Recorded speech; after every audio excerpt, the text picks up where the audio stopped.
중요한 광고가 있습니다. 다음 주부터 11시에 한 번에 예배로 모이게 됩니다. 그래서 일부에 오시는 것이 아니라 이제 한 번 예배, 11시 예배로 오시면 되겠습니다.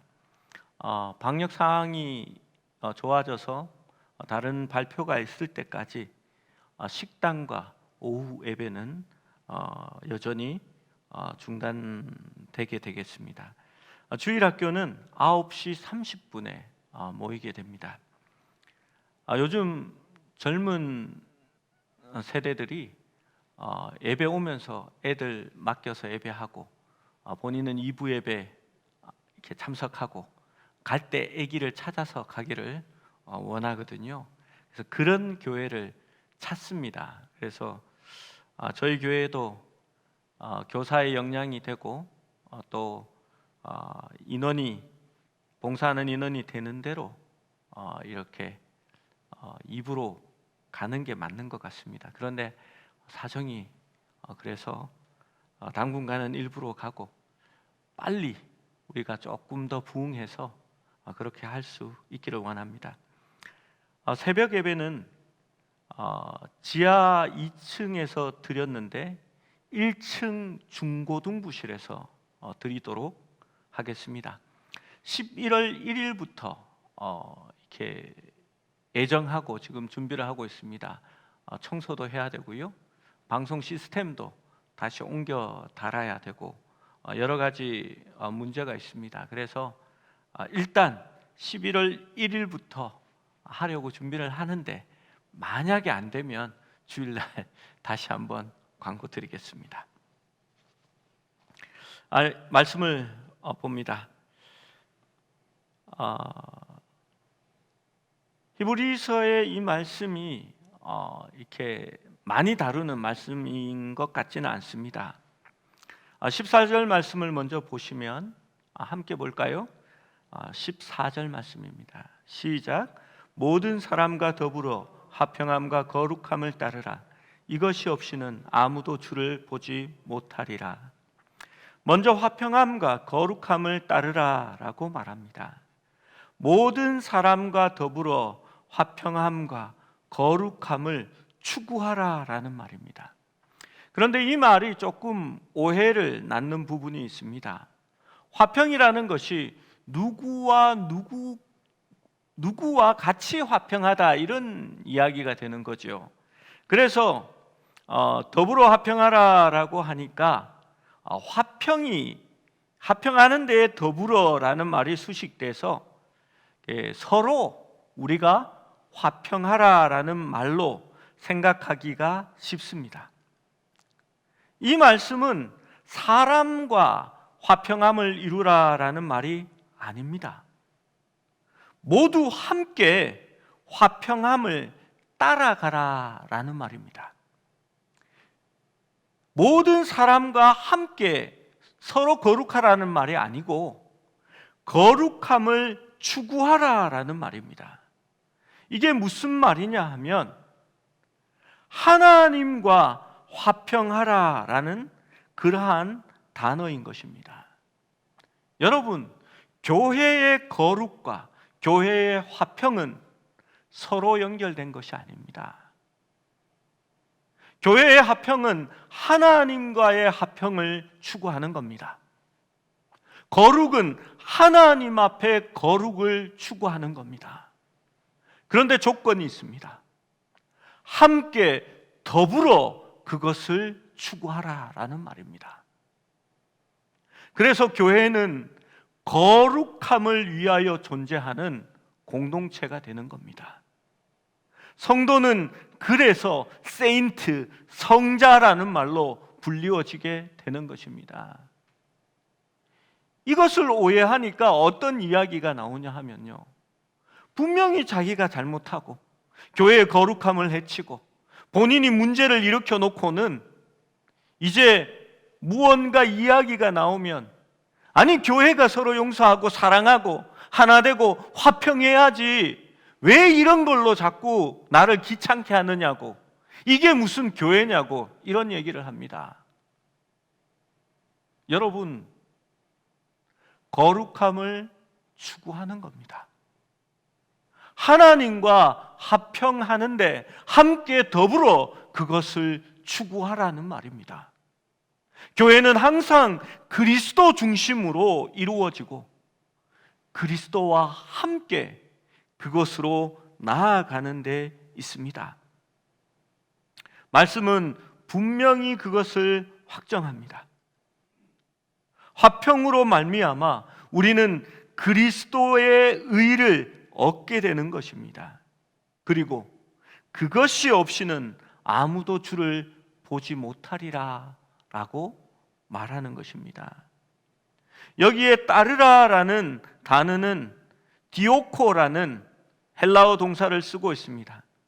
그 뜻은 계속해서 추구하고 무언가를 잡으려고 계속해서 달린다라는 뜻입니다. 히브리서 12장은 믿음의 경주에 대해서 계속해서 말하고 있습니다. 우리는 신앙의 경주를 해 나가는 겁니다. 하나님과의 화평과 그 앞에서 거룩해지는 것을 우리 다 모두가 추구하는 것입니다. 그것이 바로 생명으로 인도하는 고등길, 곧 주님을 보는 것이라는 것을 오늘 히브리서의 말씀이 우리에게 전달해 주는 겁니다. 여러분, 그런데 화평과 거룩함을 이 동사의 뜻처럼 계속해서 추구하는 것이 쉽지 않습니다. 여러분, 무언가를 하려고 계속해서 노력해 본 적이 있습니까? 저는 지금도 노력하고 있습니다. 몸무게를 좀 많이 줄이려고 운동과 저녁을 적게 먹으려고 노력합니다. 그런데 잘 되지 않습니다. 지금 이 이야기를 듣고 있는 제 아내는 아마 방송을 보면서 웃고 있을 겁니다. 거의 매주 실패하고 다시 마음을 먹습니다. 매주 저는 새롭습니다. 물론 몸무게도 늘 그 자리입니다. 여러분, 신앙도 그렇습니다. 화평과 거룩함을 계속해서 추구해 나가는 것이 여러분 쉽겠습니까? 몸무게 줄이는 것도 쉽지 않은데 말입니다. 그 하나님과의 화평과 거룩함이 쉬워 보이지는 않습니다. 그래서 하나님께서 우리에게 교회를 주시고 더불어 그것을 추구하라라고 말씀하고 있는 것입니다. 그래서 모이기를 패하는 자들의 악한 습관과 같이 하지 말고 그날이 올수록 더욱더 우리가 하나로 모여서 서로 함께 무엇을 해야 합니까? 하나님과 화평하기를, 하나님 앞에 거룩해지기를 날마다 추구하며 노력하는 것입니다. 그것이 바로 신앙이고 교회 생활입니다. 혼자 하는 것은 어렵습니다. 그런데 함께 격려하고 함께 노력하면 좀 쉽습니다. 삼겹줄은 쉽게 끊어지지 않는다라고 합니다. 전도서의 말씀이지요. 실제로 혼자 하다가 넘어지면 일으켜줄 자가 없는데 같이 있으면 일으켜주고 격려하고 함께 뛰어갈 사람이 있는 겁니다. 그래서 신앙은 모여서 교회 공동체 안에서 이루어져야만 하는 것입니다. 무엇을 위해서 모여야 합니까? 왜 셀이 존재하고 목장이 존재하고 큐티 쉐어링 모임이 중요하고 또 어떤 모임들을 합니까? 모여서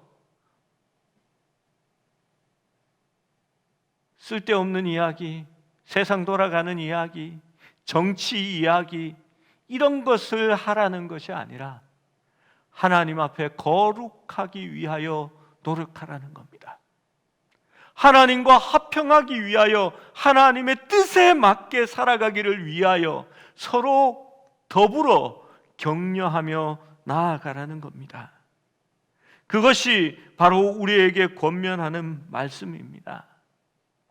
여러분, 혼자 하는 것 쉽지 않습니다. 제가 목양실 문 앞에 자전거를 세워놓고요, 문을 열고 나갈 때마다 자전거를 보는데 그 자전거 타고 나가는 게 쉽지 않습니다. 그런데 부목사님이 목사님 오후에 자전거 타러 한번 가실래요? 하면 갑시다 하고 선뜻 나가게 됩니다. 혼자 하는 것보다 더불어 하는 것이 더 쉽거든요. 사랑하는 성도 여러분, 신앙은 혼자가 아닙니다. 같이 더불어 끝까지 추구하는 것이 신앙생활입니다. 함께 하실 수 있는 우리가 될 수 있기를 축원합니다. 두 번째로 주의사항을 말합니다. 15절 말씀을 함께 읽어봅니다. 시작. 너희는 하나님의 은혜에 이르지 못하는 자가 없도록 하고 또 쓴뿌리가 나서 괴롭게 하여 많은 사람이 이로 말미암아 더럽게 되지 않게 하며. 여러분, 이 쓴뿌리가 무엇일까요?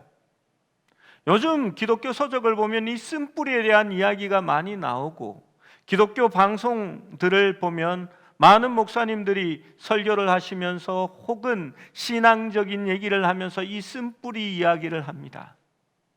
어떤 사람은 조상으로부터 물려받은 저주를 쓴뿌리라고 하고, 어떤 사람들은 마음속에 묵혀놓은 원한이나 어떤 용서하지 못하는 감정들을 쓴뿌리라고 이야기하기도 합니다. 이 쓴뿌리는 신명기 29장에 정의되어 있습니다.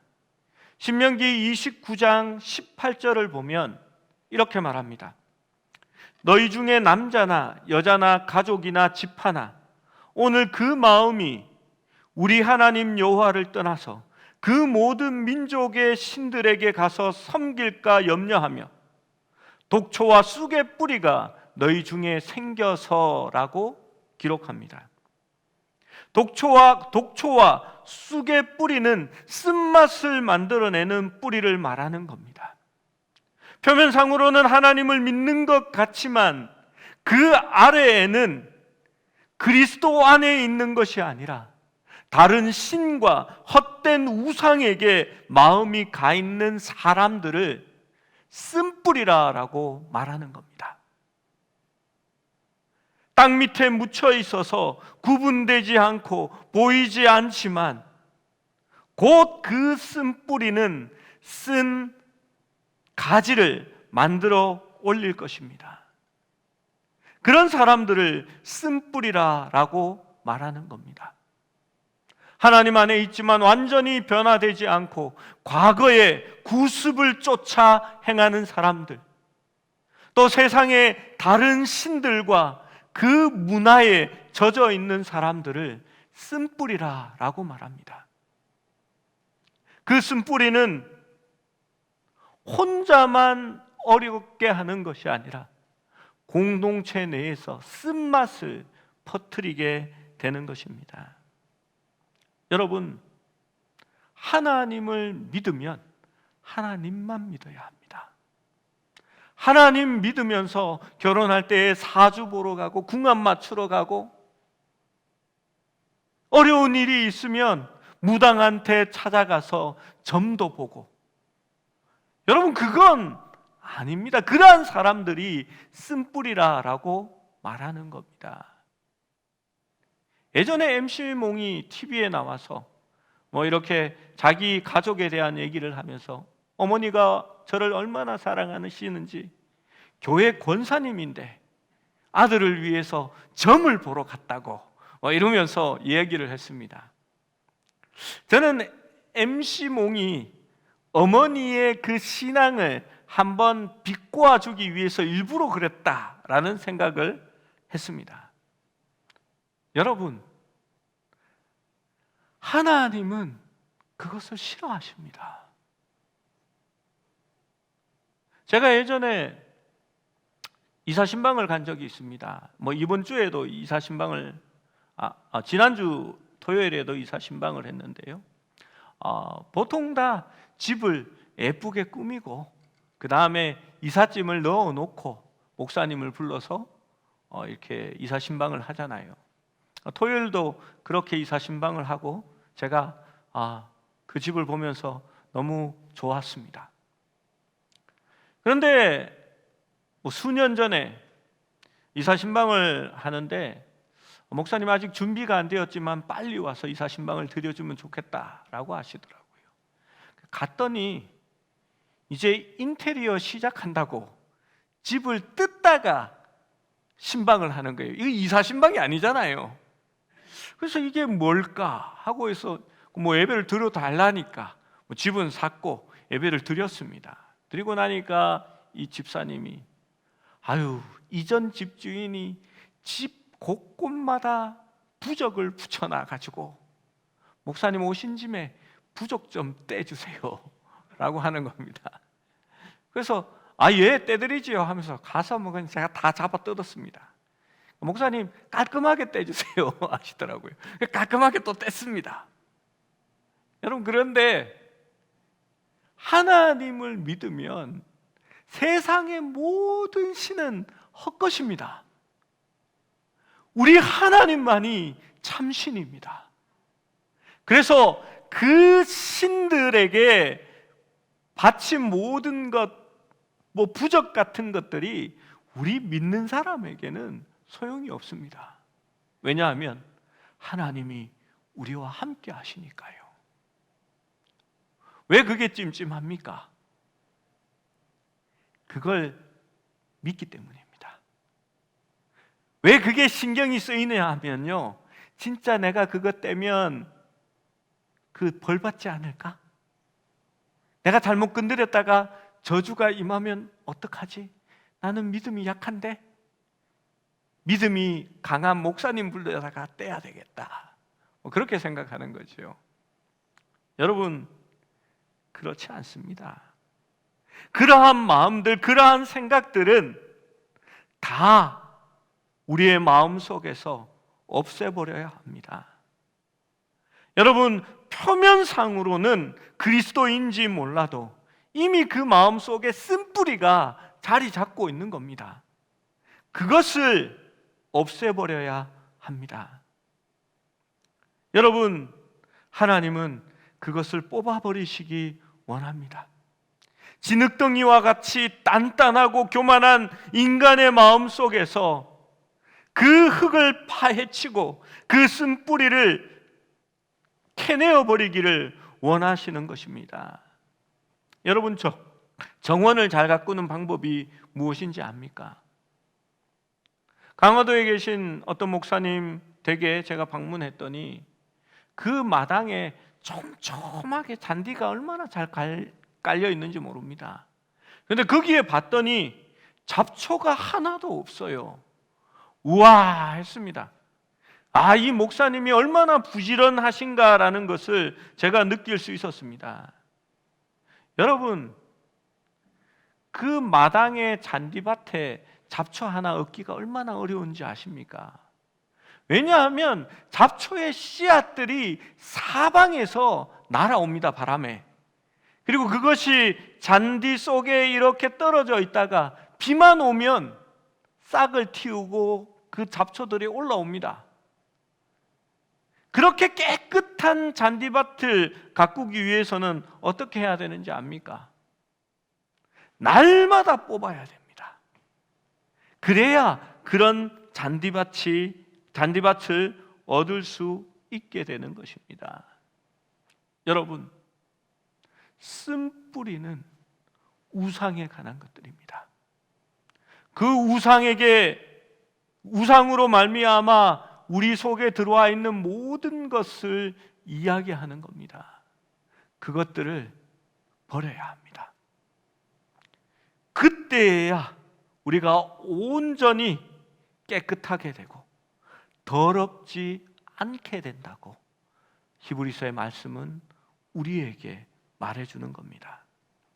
세 번째로, 망령된 자가 없어야 된다라고 말합니다. 16절의 말씀입니다. 함께 읽어봅니다. 16절 시작. 음행하는 자와 혹 한 그릇 음식을 위하여 장자의 명분을 판 에서와 같이 망령된 자가 없도록 살피라. 여러분, 이게 무슨 말씀인지 아시지요? 창세기 25장 31절에서 34절에 이 이야기가 적혀져 있습니다. 우리 또 한번 같이 읽어봅니다. 31절부터 시작. 야곱이 이르되 형의 장자의 명분을 오늘 내게 팔라. 에서가 이르되 내가 죽게 되었으니 이 장자의 명분이 내게 무엇이 유익하리요? 야곱이 이르되 오늘 내가 맹세하라. 에서가 맹세하고 장자의 명분을 야곱에게 판지라. 야곱이 떡과 팥죽을 에서에게 주매 에서가 먹으며 마시고 일어나 갔으니 에서가 장자의 명분을 가볍게 여김이었더라. 에서는 분명 괜찮은 사람이었던 것 같습니다. 그는 외향적이고 아버지가 좋아하는 고기를 드리기 위해 사냥을 좋아했고 아버지를 사랑한 효자였던 것 같습니다. 그는 근육질에 남성미가 있는, 또 몸에 털이 많이 난 그런 사람입니다. 요즘은 미의 기준이 바뀌어서 여자 같은 호리호리하고 얍실한 예쁘게 생긴 남자가 이렇게 멋있는 사람이라고 생각하는 것 같습니다. 그런데 옛날 농경사에 그런 시대에는 그렇지 않았습니다.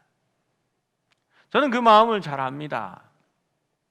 제가 이렇게 어릴 적에 좀 여자같이 이렇게 생겼었거든요. 이쁘다 소리를 진짜 많이 들었습니다. 그런데 그게 정말 싫었습니다. 남자가 이쁘다라는 얘기 듣는 게 너무너무 싫었거든요. 중학교 1학년 때 나 이제는 좀 남자 같다라고 생각했는데 중학교 1학년 때 영어 선생님이 우리 반에 들어오더니 핸섬은 남자한테 쓰는 거고 프리티는 여자한테 쓰는 건데 간혹 예쁜 남자한테 프리티라는 단어를 쓰기도 한다. 이러면서 그까지만 가르치면 되는데 준수 정도 되면 프리티 써도 되겠다 이렇게 얘기를 하셨어요. 그게 막 상처가 돼가지고 지금까지 생각난다니까요. 그 선생님 이름도 안 잊어버립니다. 그때 이후로 제가 목소리가 테너 목소리인데 약간 미성이거였거든요. 믿거나 말거나입니다.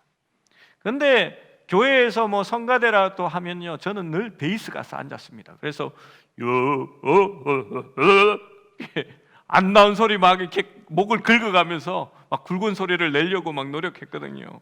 그러면 선배들이 이렇게 야 준수야 너 소프라노나 테너가 막 이러면 저는 목소리 굵어요 이러면서 이렇게 테너 막 하려고 하고 뭐 그랬던 기억이 있습니다. 여러분, 에서는요 남자답고 멋있는 사람이었습니다. 그는 젠틀했고 또 화끈한 사람인 것 같습니다. 그리고 아버지에게도 효자였던 것 같습니다. 그런데 그는 하나님의 일에는 관심이 없었고 오히려 그것을 가볍게 여겼다라고 성경은 기록합니다. 그가 허기질 때에 그는 맛있는 팥죽 한 그릇, 그것에 장자의 명분을 팔아넘겨버립니다. 눈앞에 보이는 이익 앞에 신앙과 하나님 앞에 하나님과의 교제는 하찮게 여겨버린 것입니다. 아무런 유익이 없다라고 생각한 것 같습니다. 성경은 친절하게 그를 평가합니다. 에서가 장자의 명분을 가볍게 여김이라 라고 기록합니다. 그리고 히브리서에는 망령된 자라라고 기록합니다. 여러분, 신약 성경에도 에서와 비슷한 인물이 있습니다. 그는 하나님의 아들이요 메시아인 예수님과 동행하고 있었습니다. 그러나 그에게 그 동행은 하찮은 것이었습니다. 예수님과 함께 있는 것보다는 은 30이 더 크고 중요하게 보였습니다. 그는 눈앞의 이익을 따랐습니다. 그래서 예수를 은 30에 팔아 넘기고 말았습니다. 그들을 성경은 세속적이고 망령된 자라고 말하는 것입니다. 여러분, 눈앞에 보이는 이익이 아니라 그 너머에 있는 가치를 바라볼 수 있는 사람이 진짜 신앙인입니다. 하나님 나라를 발견하고 하나님 나라를 소망하는 사람들은 자기의 현재의 것들을 투자할 수 있는 사람입니다. 천국을 발견한 사람이 어떻게 합니까? 밭에 감추인 큰 보화를 발견한 사람은 모든 것을 팔아서 그 밭을 사는 법입니다. 값비싼 진주를 발견한 사람은 그 진주의 가치를 안다면 자신이 가진 모든 것을 팔아서 그 진주를 살 수 있는 사람입니다. 1700년경에 한무리의 네덜란드 사람들이 지금 뉴욕에 있는 맨하탄이라고 발음해야 된다고 하는데 저는 발음이 안 되니까 맨하탄에 이주를 해왔습니다. 그 당시 맨하탄 섬의 주인이었던 아메리카 인디안들이 그 외국인들에게 텃세를 부렸습니다. 여기는 우리 땅이니까 여기에 오지 말고 나가라고 계속 괴롭혔습니다. 오갈 데 없는 딱한 처지에 있었던 네덜란드인들이 그 땅을 자기에게 팔라고 간곡히 애원했습니다. 인디언들은 속으로 쾌재를 불렀습니다. 이 쓸모없는 이 섬을 이 사람들이 이렇게 목을 매는구나. 이 기회에 적당한 값을 받고 팔아버려야지. 그리고 흥정이 시작되었고 얼마 후에 맨하튼 섬은 대서양을 건너온 네덜란드인들의 것이 되었습니다. 여러분, 맨하탄이 어떤 섬인지 아시죠? 뉴욕의 한중간에 있는 그야말로 세계 금융의 중심지가 이 맨하탄입니다. 아마 세계에서 가장 땅값이 비싼 곳 중에 1, 2위를 다투는 곳일 것입니다. 그런데 네덜란드인들이 인디언 원주민에게 얼마에 그 땅을 사들인지 아십니까? 위스키 2병입니다.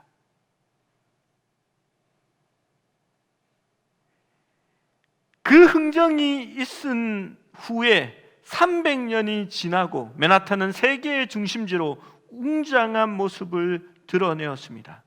외교, 금융, 문화의 중심지로 미국 중에 미국이 되어 있었습니다. 그 옛날 양주 2병과 쓸모없는 땅덩어리와 바꾼 인디언들은 지금의 그 맨하탄을 생각하면 어떤 표정을 지을 수 있을까요? 창세기 25장을 보면 장자의 명분을 팔고 있는 에서를 만나게 됩니다. 그 에서가 양주 2병에 맨하탄 섬을 팔아버린 인디언의 조상과 같은 사람이라고 저는 생각합니다. 여러분, 그 큰 하나님의 은혜와 선물을 팥죽 한 그릇에 눈앞에 보이는 이익에 팔아버리고 만 것입니다. 여러분, 가룟 유다도 그렇습니다. 그 놀라우신 하나님을 은산십에 팔아버리고 말았던 것입니다. 여러분, 그런데 우리는 어떻습니까?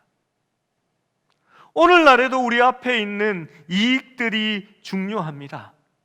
돈 버는 것이 중요하고 자식 교육시키는 것이 중요하고 하나님 앞에 예배하는 것보다는 드라마가 중요하고 주일날 캠핑이나 골프 부킹이 더 중요해서 신앙의 가치를 가볍게 여기는 사람들이 많이 있습니다. 하나님과 교제하기 위해서 날마다 성경을 읽고 또 큐티를 하는 것보다도 빨리 돈 벌러 나가고 눈앞에 있는 이익을 취하는 것이 더 중요하고 급한 사람들이 있습니다. 여러분, 어쩌면 그런 사람들이 에서와 같은 사람들입니다. 17절은 이렇게 말합니다. 너희가 아는 바와 같이 그가 그 후에 축복을 이어받으려고 눈물을 흘리며 구하되 버림바가 되어 회개할 기회를 얻지 못하였느니라. 여러분, 나중에 후회했지만 돌이킬 기회가 없었다라고 말합니다. 여러분, 이런 생각을 하는 사람들은 신앙이 내 마음대로 내 위주로 될 수 있다라고 생각하는 사람들입니다. 그렇지 않습니다. 제가 이전에 설교를 통해서 말씀드렸듯이 지금은 은혜 받을 만한 때요, 지금은 구원의 날이로다 말하는 것이 우리는 너무 좋아하고 좋은 말씀이라고 생각합니다. 근데 사실 그 말씀은 경고의 말씀입니다. 지금밖에 없다라는 겁니다. 이 기회가 지나가고 나면 다시는 기회가 오지 않을 수도 있다라는 것을 말하는 것입니다. 여러분, 리셋 신드롬을 아십니까? 우리는 전자기기가 많은 시대에 살아갑니다. 컴퓨터를 설치할 때 우리가 라우터나 무선 중계기를 집에 놓고 씁니다. 그런데 하다가 인터넷이 안 되면 어떻게 합니까?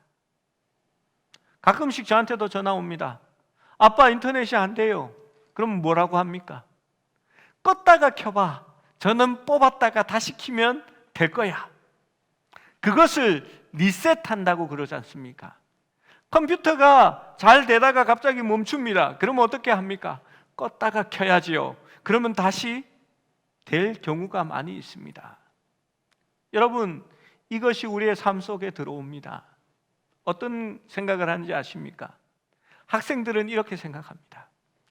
내가 지금 좀 놀고 성적이 안 되지만 내가 마음만 먹고 나를 껐다가 키면 나는 잘 돌아갈 거야. 공부 잘할 수 있어 라고 생각합니다. 그런데 쉽지 않습니다. 지금은 내가 사업도 잘 되고 일도 많고 너무 바쁘니까 내가 퇴직하고 나면 그때부터 신앙생활 잘해야지. 껐다가 키면 잘할 수 있을 것 같지요. 그런데 그게 쉽지 않습니다. 얼마 전에 목사님들과 모여서 한 얘기가 있습니다.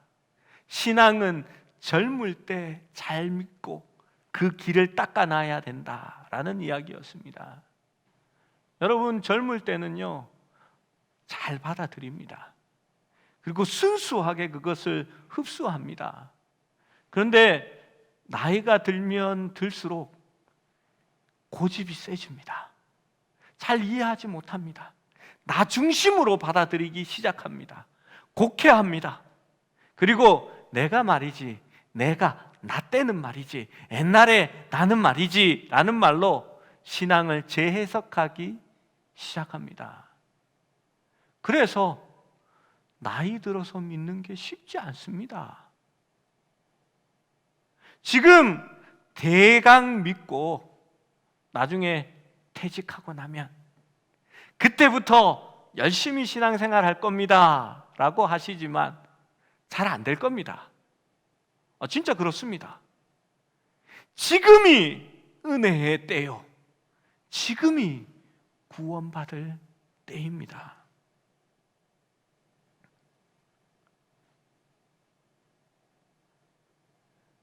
에서가 심히 괴로워하면서 후회했지만 그는 돌이키지 못했습니다.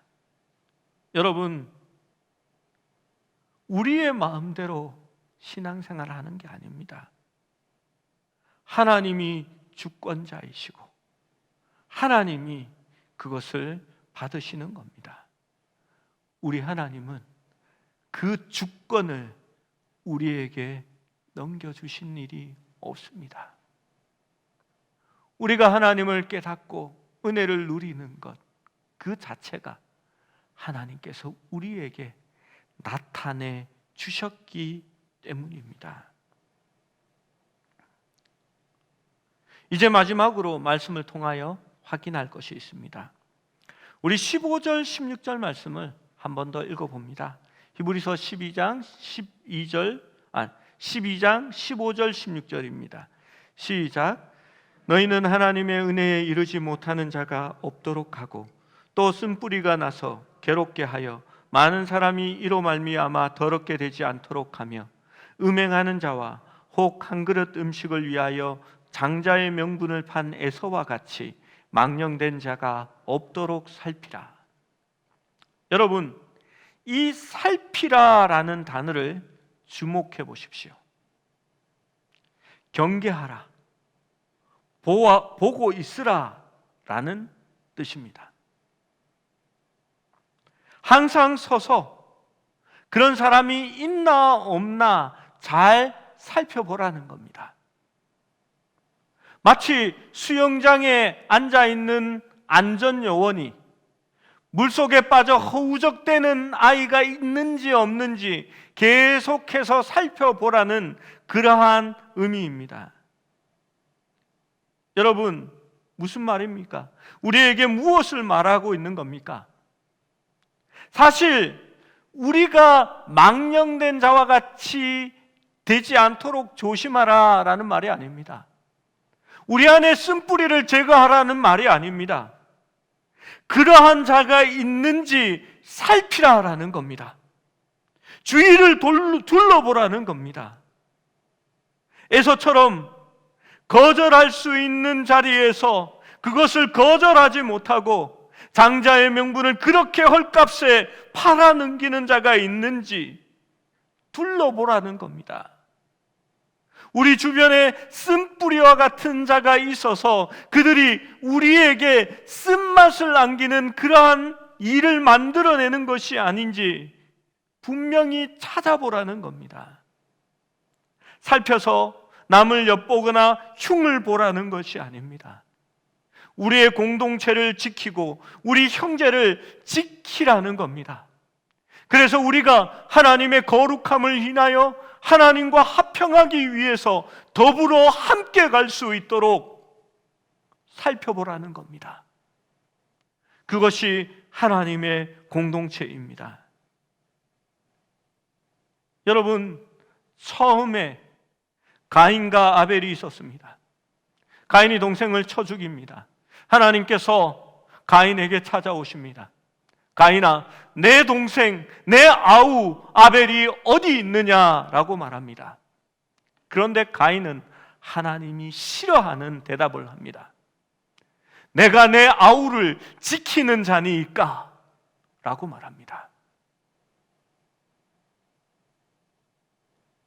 가인은 아벨을 지키는 자이었어야 합니다. 그런데 그는 아우를 죽여버립니다.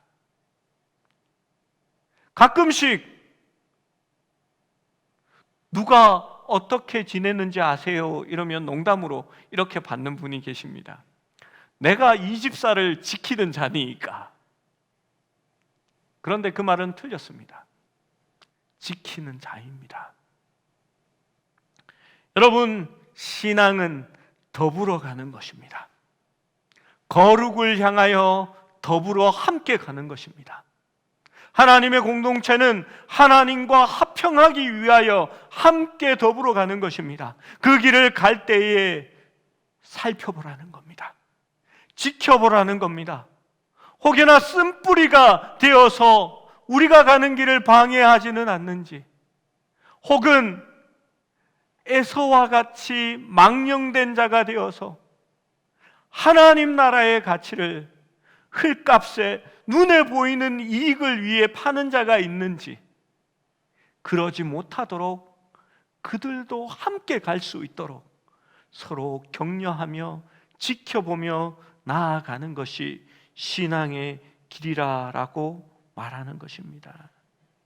사랑하는 여러분, 서로 돌아보아 함께 믿음의 경주를 주님 앞으로 나아갈 수 있는 저와 여러분, 또한 우리 공동체 서울 수림교회가 될 수 있기를 주님의 이름으로 축원합니다.